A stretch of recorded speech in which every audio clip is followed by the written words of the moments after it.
말 아래 등불 비유가 되겠습니다. 네. 오늘 함께 보실 말씀 마태복음 5장 14절에서 16절까지 우리 한 목소리로 같이 읽겠습니다.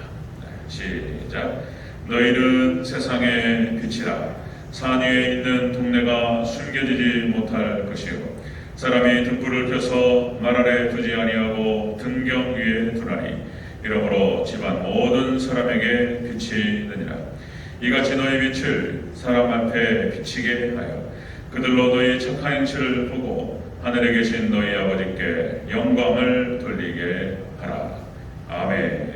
네, 인사합니다. 아버지 예수님, 예수님의 은혜와 평강이 넘치시기를 축원합니다. 아멘.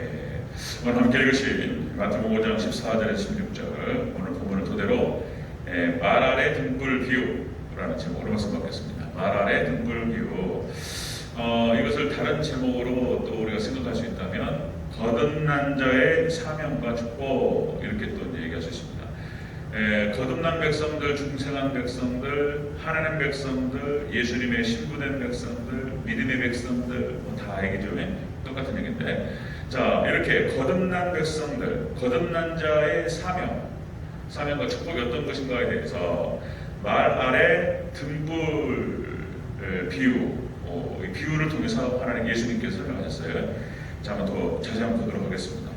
자, 마태복음 5장, 6장, 7장 여러분들 산상수훈 말씀입니다. 이 산상수훈 말씀은 예수님께서 율법을 강해하신 것입니다.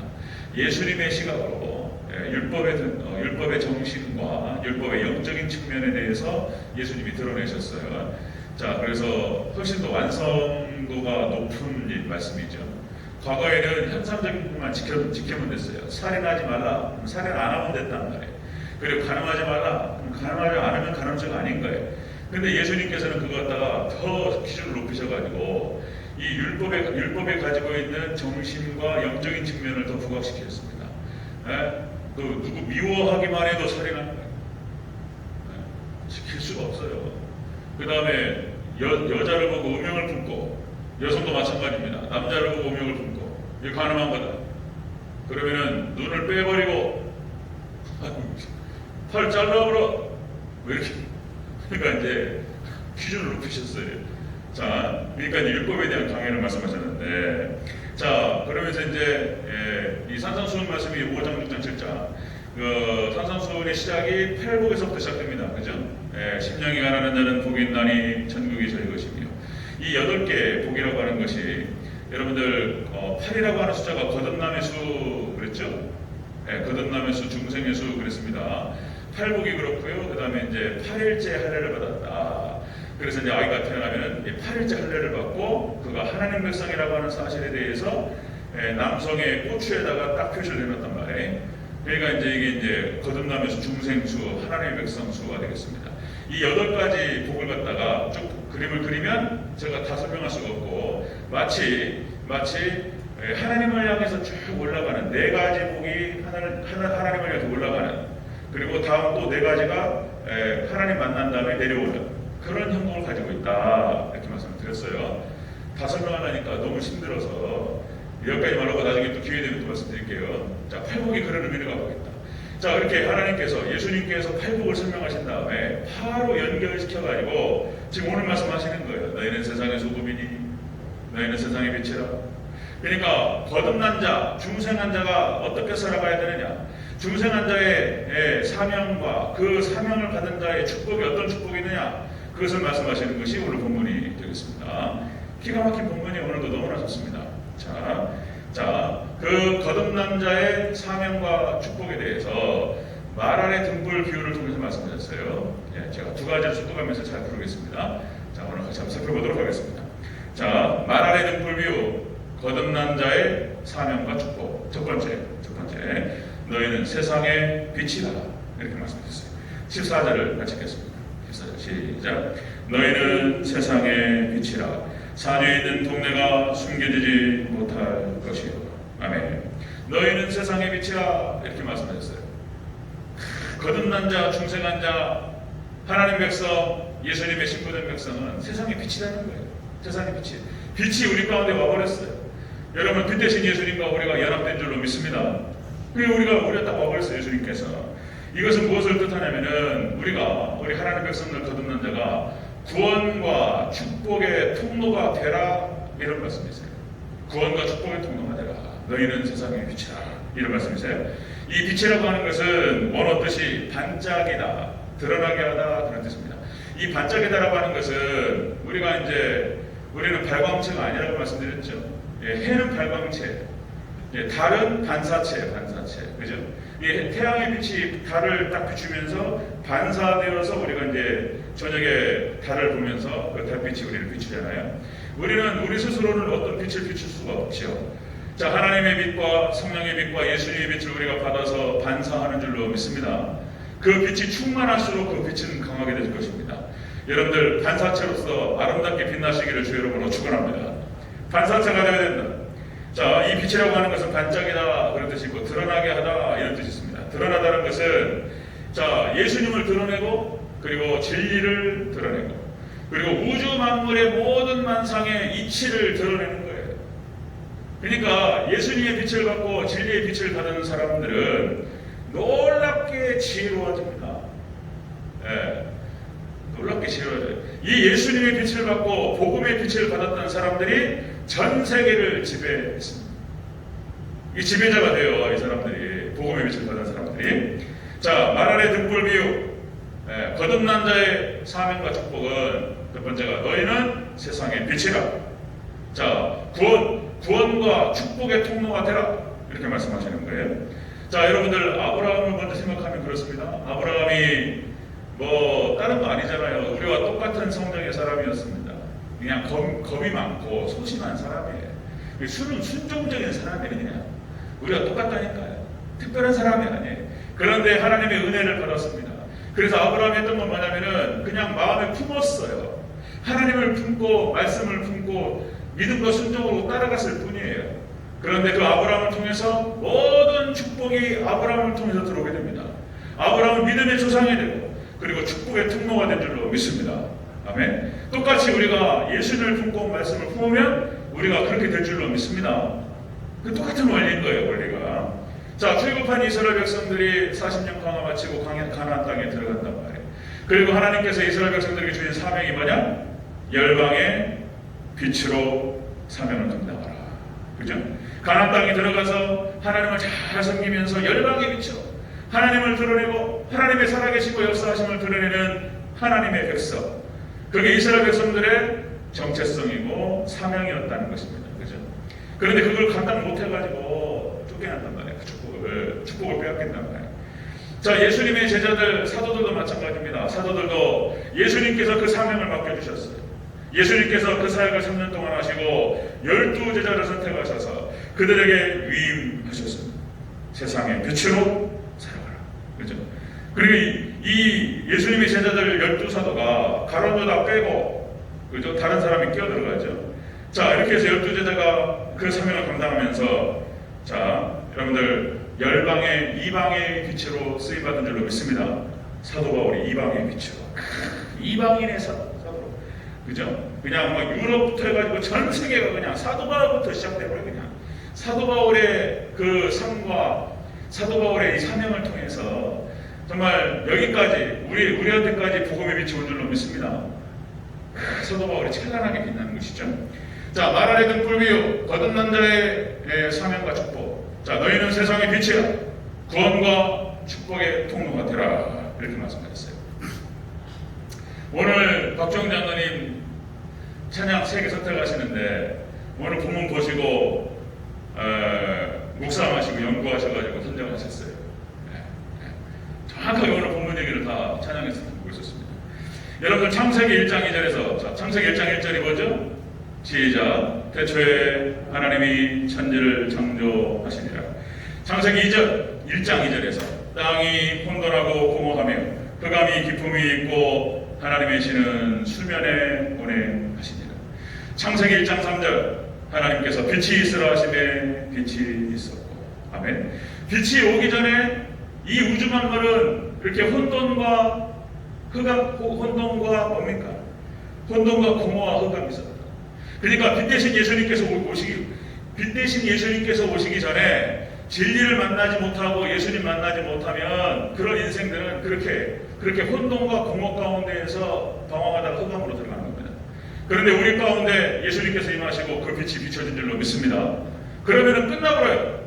더 이상 우리는 혼돈이 없고 공허가 없습니다. 믿습니까? 예수님 잘 믿고 믿음이 약해도 이제 이방인들 막 방황하는 것처럼 그렇게 방황하지 않아요. 믿음이 좀 약해도 우리 안에 예수님께서 계시고 그 빛이 계시기 때문에 우리는 혼돈과 공허하지 않고 흑암으로 들어가지 않습니다. 믿습니까? 그런 거예요. 예, 그런 거예요. 여러분들 시각장애인들의 삶을 한번 생각해 보신 적 있습니까? 맹인의 삶, 앞이 보이지 않는다고 한번 생각해 보세요. 제가 신학교 때 그런 체험들, 그런 동아리가 있었어요. 겨자씨라는 동아리인데 우리가 막 와사비 놀렸어요. 걔네들이 이제 참 그런 한 번은 이제 그러니까 하루 종일 여기 눈을 갖다가 감고 그렇게 하루를 생활해 보는 거예요. 그런 것들 하더라고요. 그때는 이제 좋다, 그때도 좋다 그랬는데 지금 생각해 보니까 참 귀한 친구들이었다 이런 생각이 들어요. 하루 정도를 눈을 감고 이제 그 다른 친구에 의지해가지고 하루를 한번 살아보는 거예요. 그러면 시각장애인이 얼마나 불편한지 이거를 체험하면서 시각장애인들을 섬길 수 있는 어떤 그런 그 마인드라든지 이런 것이 형성된다는 거예요. 자, 맹인이 한번 됐다고 생각해 보세요. 멀쩡했다가 눈이 멀어버렸어요. 다 모든 게 흑암이에요. 그럼 어떤 일이 벌어지느냐? 여러분들 삶에 수많은 장애 요소가 생깁니다. 앞에 안 보이기 때문에, 그죠? 어디 돌부리에 걸려 넘어질 수도 있는 것이고, 어디에 부딪힐 수도 있는 것이고, 뭐 다 엎지르고 막 이런 거죠. 이렇게 아무것도 안 보이니까. 그리고 가장 고통스러운 것은 사랑하는 사람을 못 본다는 거잖아요. 내 새끼들 얼굴을 못 보고, 사랑하는 사람을 못 보고, 아름다운 경치를 못 보고, 흑암 가운데 살아가는 거예요. 그래서 잘못하면 위험해질 수도 있습니다. 가다가 뭐 차에 참기를 갈 수도 있는 것이고, 벼랑 끝에 떨어질 수도 있는 것이고, 누가 도와주지 않으면 얼마나 불편한 삶을 살아가느냐. 여러분들, 우리가 이런 육체적인 시각장애도 마찬가지인데 영적인 시각장애도 있다는 거예요. 우리 빛 대신 예수님 진리가 오지 않으면 이렇게 무지와 미신 가운데서 눈이 멀어버려요. 고통스럽습니다. 무지와 미신 가운데에서, 그죠? 옛날에 뭐 심청전 얘기하면 뭐 그런 거잖아요. 개념 자체가 바다에 신이 있는데 거기에 인신제사를 드리는 거예요. 아름다운 처녀를 바치면 그 성난 파도가 잠잠해지면서 바다신이 그렇게 위로를 받는다. 뭐 이런 이상한 얘기를 하면서 심청이를 빠뜨리고 인신제사를 드리고 그 사단이 역사하는 것이죠. 그게 말이 됩니까? 그죠? 그러니까 이런 미신이 세계가 얼마나 많은지, 귀신이 또 뭐 성황당을 지나가는데 무슨 뭐 성황당 뭐 귀신 산신이 있어가지고 산신이 놓으면 또 뭐 재수가 없고 뭐 또 이런 거 귀신 역사하는 거예요. 여러분들 예수님의 빛이 우리 가운데 비춰지고 예수님께 우리 가운데 임하시면 모든 귀신과 무지는 떠나갈 줄로 믿습니다. 떠나가는 거예요. 그런 것이 다 소용없는 거예요. 모든 게 딱 밝아져 버리는 거예요. 흑암이 사라져 버려요. 그냥 빛이 우리 보는 순간. 자, 여러분들, 거듭난 자의 사명과 축복이 바로 이런 것이다. 너희가 세상의 빛이라. 그렇죠? 구원과 축복의 통로로 우리가 사역을 감당해야 될 것을 예수님 말씀하셨습니다. 이 사역을 잘 감당하는 저와 여러분 되시기를 축원합니다. 어둠 가운데서 막 방황하고 있는데 앞이 안 보이니까 막 더듬거리면서 막 귀신에게 속고 막 이러는 거예요. 안타까운 것입니다. 자, 빛 대신 예수님 오시면 어둠이 떠나갈 줄로 믿습니다. 사단이 물러가요. 자, 두 번째 보겠습니다. 자, 거듭난 자의 사명과 축복. 두 번째.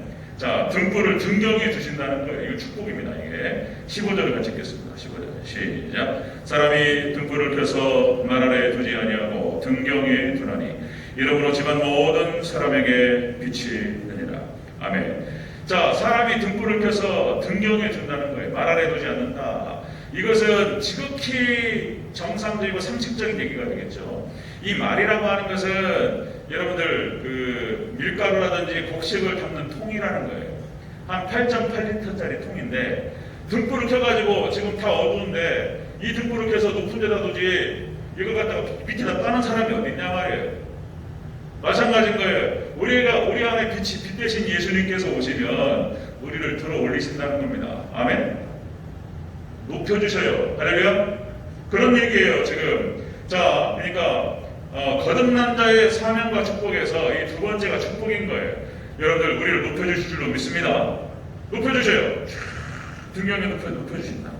자, 여러분들 또 다시 말씀드리면 믿음의 조상 아브라함과 이삭과 야곱, 다시 말씀드리면 창세기에서 그들의 삶의 모습들을 잘 면밀히 살펴보면, 창세기도 아까 이제 새벽 예배 때 하려고 생각하는데 좀 더 뜯어가지고 지금 의미들을 새겨가면서 그들의 삶의 면면을 보면 우리가 똑같아요. 연약함이 있고 부족함이 있고, 그죠? 아브라함, 이삭, 야곱을 보세요. 우리가 똑같아. 뭐 특별한 게 아무것도 없어요. 그런데 하나님께서 그들을 축복하셨어요. 그리고 하나님께서 아브라함을 믿음의 조상으로 삼으시고 그 자손들을 축복하셨습니다. 그리고 야곱의 이름을 갖다가 하나님께서 바꿔주세요. 뭘로 바꾸시죠?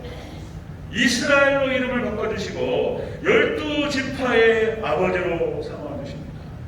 그 야곱의 권이라고 하는 것은 이 야곱의 권이라고 하는 것은 절대적인 거예요. 이스라엘 백성들에게 있어서 이스라엘 백성인 거예요. 그죠? 하나님께 높여주신 줄로 믿습니다. 하나님 높여주셨어요. 절대적이에요. 아버지 이삭이 딱 말하는 게 법이요. 너는 이렇게 될지라. 하나님께서 감동하셔가지고 야곱이 축복한 대로 그대로 돼버렸어요. 그냥 하나님께서 힘을 실어주시고 은혜 실어주시면은 절대적인 권위가 실리는 줄로 믿습니다. 하나님 높여주세요. 그렇게 되는 거예요. 모세도 마찬가지입니다. 절대 권위.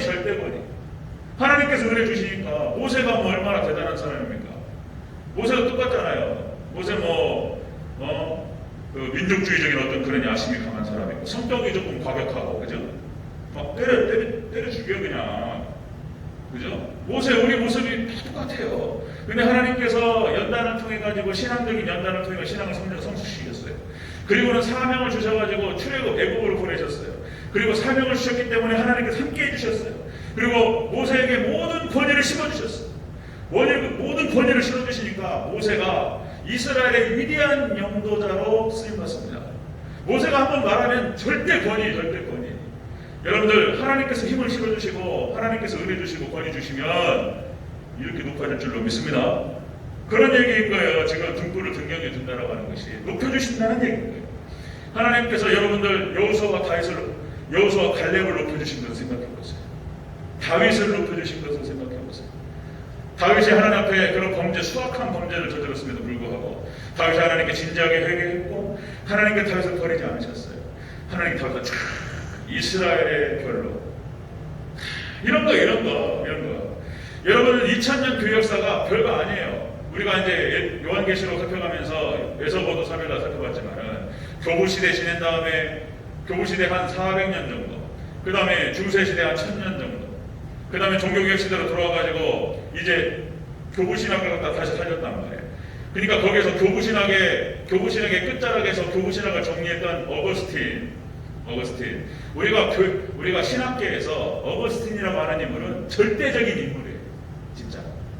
교부신학 400년 신학을 갖다가 정리를 했던 사람이에요. 그러니까 어거스틴이 이렇게 말했대. 그러면 그래? 아무도 토를 안 달아요. 그 다음에 칼빈도 마찬가지예요. 칼빈도 교부신학을 갖다 그대로 이어받았습니다. 칼빈의 기독교 강요에서 그 신학을 딱 우리 개혁주의 신학이 칼빈의 기독교 강요에 정리가 돼요. 그래가지고 우리가 뭐 성경을 얘기하고 토론할 때 칼빈 기독교 강요 몇 장 몇 절에 이런 얘기가 있어. 그러면 그래? 아무 말도 못했다니까요. 칼빈이 그게 권위가 있어요. 자, 청교도 마찬가지입니다. 청교도는 다른 게 아니고 칼빈의 기독교 강요 개혁주의 신학을 갖다가 더 확장시켰어요. 꽃을 피웠습니다. 이게 이제 청교도 신학인 거예요. 하나님께서 이 청교도들에게 권위를 실어주시니까 놀라운 일들이 벌어져요. 여러분들 영국이 해가 지지 않는 나라가 됐을 때 청교도 신앙 때문이었어요. 빅토리아 여왕이 청교도 신앙하고 있는 사람이에요. 빅토리아 여왕. 그리고 그 신앙이 미국으로 가니까 그 청교도 신앙에 하나님 기름 부어주시고 축복하시고 미국이 초인류 국가가 됩니다. 하나님 높여주셔요. 우리 한국의 선교사들이 왔을 때 감리교 그다음에 정로교 선교사들이 와가지고 우리 선교를 씨앗을 뿌렸습니다. 그때 뿌렸던 정신과 신학이 뭐였냐면 청교도 신학이었어요. 청교도 신학. 지금 20세기 신학이 타락하다 보니까 엉망진창이 됐는데 이게 개혁주의 신학이고 청교도 신학이에요. 이게 하나님 중심, 말씀 중심, 교회 중심. 이게 오직 예수님, 오직 예배, 오직 지금 이겁니다. 그러니까 지금 20세기로 가는 게 아니고 18세기 신학을 제가 말씀을 드리는 거예요. 여기로 돌아가야 되는 거예요. 20세기로 가면은 20세기 신학을 자꾸 붙잡으면 망해버리는 거예요. 자, 그런 거예요. 하나님께서 해가 지지 않는 나라 영국, 초인류국가 미국, 그 다음에 우리 한국을 하나님 21세기 신국이십니다. 그게 거기 다른 게 있는 게 아니에요.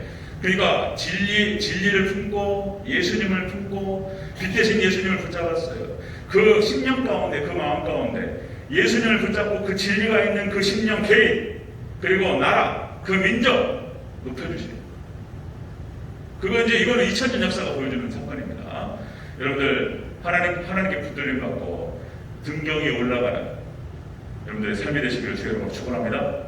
그런 거예요. 말 아래 등불 비우 거듭난 자의 사명과 축복이 무엇이냐? 자, 너희는 구원과 축복의 통로가 되라. 자, 그렇게 하면 하나님께서 너희를 높여주시겠다. 이런 뜻이에요. 등경이 든다는 거예요. 세 번째 보겠습니다. 세 번째. 말 아래 등불 비우 거듭난 자의 사명과 축복. 세 번째, 아버지께 영광을 돌리게 하는 축복을 받습니다. 16절을 같이 읽겠습니다. 시작. 이같이 너희 빛을 사람 앞에 비치게 하여 그들로 너희 착한 행실을 보고 하늘에 계신 너희 아버지께 영광을 돌리게 하라. 아멘. 자, 거듭난 자의 사명이에요. 사명과 연결되고 축복과 연결되는 것인데, 우리가 이 예수님을 품고 빛을 품은 사람들이 하나님의 영광의 도구가 되는 것입니다. 이 영광스러움의 축복이 여러분에게 있으시기를 주여로 축원합니다. 하나님께 영광 올려드리는 데 있어서 우리가 통로가 되고 우리가 도구가 되는 거예요. 이것만큼 인생에 있어서 가장 큰 축복이 없다는 거예요. 그런 축복이 없다는 거예요. 영광을 돌리게 하라. 이게 뭔 얘기냐면 영예를 주다, 찬미하다, 그런 뜻입니다. 영예를 주다, 찬미하다. 안 믿는 사람들, 그렇게 혼돈과 공허 가운데서 허덕에다가 흑암으로 막 들어가는 영혼들에게 빛을 비추어주는 거예요. 그들에게 영예를 주고 그들을 하나님을 찬미할 수 있도록, 하나님을 예배할 수 있도록 그들을 끌어주는 거예요. 그럼 그들에게 빛이 들어가고 그들도 똑같이 영광스럽게 되는 거예요. 그 사명을 우리에게 맡기셨다는 거예요. 이스라엘 백성들, 하나님 백성들, 예수님의 신부된 백성들, 우리에게 주신 사명인 줄로 믿습니다. 그 사명에는 반드시 축복이 따라가요. 하나님께서 물질과 건강과 모든 축복이 다 걸로 들어와요. 핵심이 거기 있어요. 핵심이 거기 있습니다. 여러분들이 축복의 주인공들이 되시기를 주의 이름으로 축원합니다. 여러분들 베드로전서 2장 9절 이렇게 얘기하죠. 너희는 택하신 족속이요 왕같은 제사장들이요 거룩한 나라요 그의 소유된 백성이니.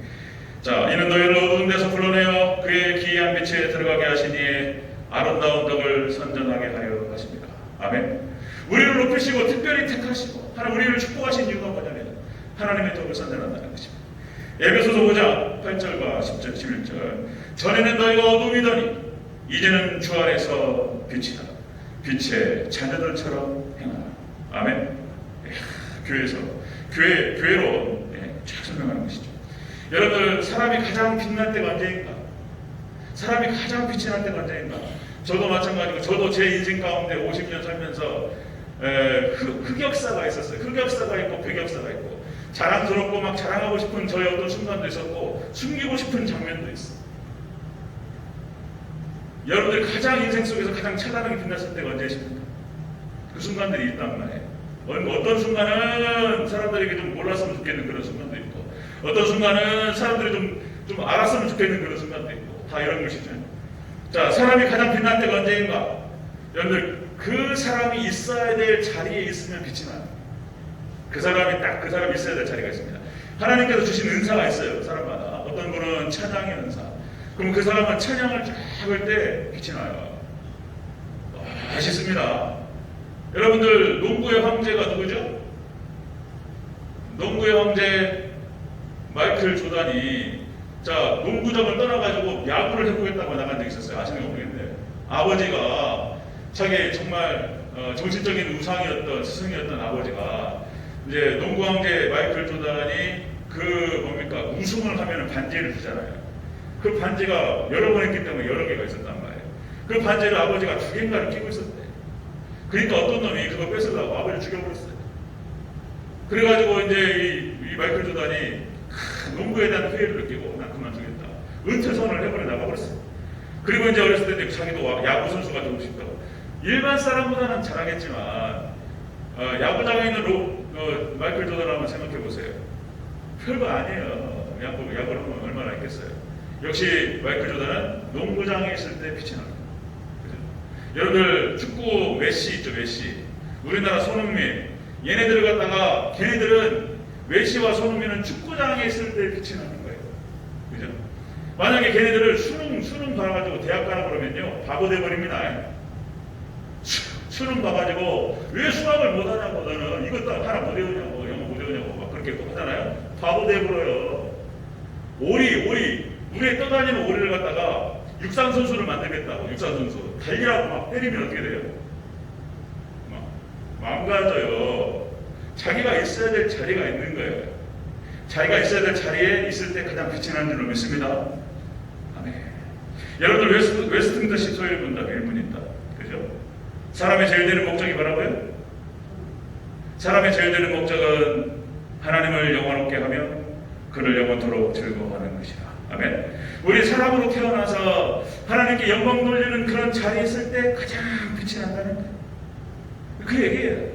하나님께 영광을 돌리고 하나님을 찬양하고. 그리고 여러분들, 우리가 육신과 영이 짝을 맞는 거예요. 여러분, 우리 육신이 운동을 해야 되잖아요. 밥만 먹는다고 해서 건강해지는 게 아니고 잘 먹고 운동을 해줘야 돼. 일도 해야 되는 거예요. 그래야지 전체적으로 다 건강해져요. 그죠? 우리 영적인 것도 마찬가지입니다. 영적인 것도 있잖아요. 교회에서 봉사를 해야 돼.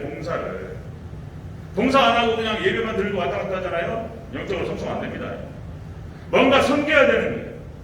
뭔가 교회에서 일을 맡아가지고 뭔가 청소를 하든지 설거지를 하든지 뭐라도 하는 거예요. 뭐라도 해서 섬겨보는 거예요. 교회를 섬기고 지체들을 섬기고 그 자리에 있을 때 영적으로 성장하는 거예요. 원리가 똑같습니다. 원리가 하나님께 영광 받으시고 그런 거예요. 여러분들 어떤 자리에서라도 잘 섬기시기를 축원합니다. 여전도회 회장, 남전도회 회장, 뭔가 자리를 맡아가지고 장로님으로, 주집사님으로, 뭔가 권사님으로 이렇게 하죠. 뭔가 이렇게 막 설거지도 하시고 이렇게 교회를 위해서, 지체들을 위해서 뭔가 할 때 영적으로 성장하고 똑같은 거예요. 그러니까 이제 먹고 우리가 일하고 운동하고 그래야지 몸도 건강해지는 것처럼 원리가 똑같습니다. 자, 여러분들 인생에서 가장 아름답고 가장 영광스러운 순간이 여러분들 우리에게 하나님께서 맡겨주신 그 일들을 감당하고 하나님께 영광 올려드리고 그리고 교회를 섬기고 지체를 섬기고 우리가 하나님을 섬기는 그 자리에 있을 때 가장 빛날 줄로 믿습니다. 하나님 축복이 있어요. 그런 얘기예요. 그런 얘기. 자, 말씀 정리하겠습니다. 말 아래 등불 비유. 거듭난 자의 사명과 축복이 무엇이냐? 그걸 말 아래 등불 비유를 통해서 예수님께 설명하셨습니다. 그 첫 번째가 너희는 세상의 빛이라. 너희는 구원과 축복의 통로가 되라. 이 사명을 우리가 감당해야 된다. 이 사명을 감당하면 하나님께서 그 등불을 갖다가 말 안에 두지 않냐고 등 위에 두신다는 거예요. 높여주신다는 것입니다. 여러분들 다른 거 없습니다. 우리가 으뜸이 되고자 하는 자는 종이 되어야 될 줄로 믿습니다. 자, 성경 때 하나 높여주세요. 세 번째가 그렇게 해서 결론적으로는 우리를 하나님께서 하나님의 영광의 도구로 우리를 쓰신다는 거예요. 여러분 하나님의 손에 붙들려서 쓰임 받는 것만큼 영광스러운 게 없는 줄로 믿습니다. 그 순간에 하나님의 영광을 위해서 우리를 하나님 붙들어 주시고 우리를 쓰시는 순간에 다 들어오는 거예요. 건강도 주시고 필요하다는 물질도 주시고 아멘. 80이 되고 90이 되고 강건하게 하시고 할렐루야. 자녀가 축복을 받고 사업이 잘 되고 그래요. 네, 뭐 다 아시는 얘기잖아요. 할렐루야. 또 잊고 살아요. 그래도 이렇게 우리 예배 때 또 말씀을 통해서 같이 나누면서 다시 떠올리고 다시 생각하고 이런 거죠. 여러분들 하나님의 손에 붙들려서 이를 오늘 말 아래 등불처럼 귀하게 쓰임 받는 저와 여러분 되시기를 축원합니다.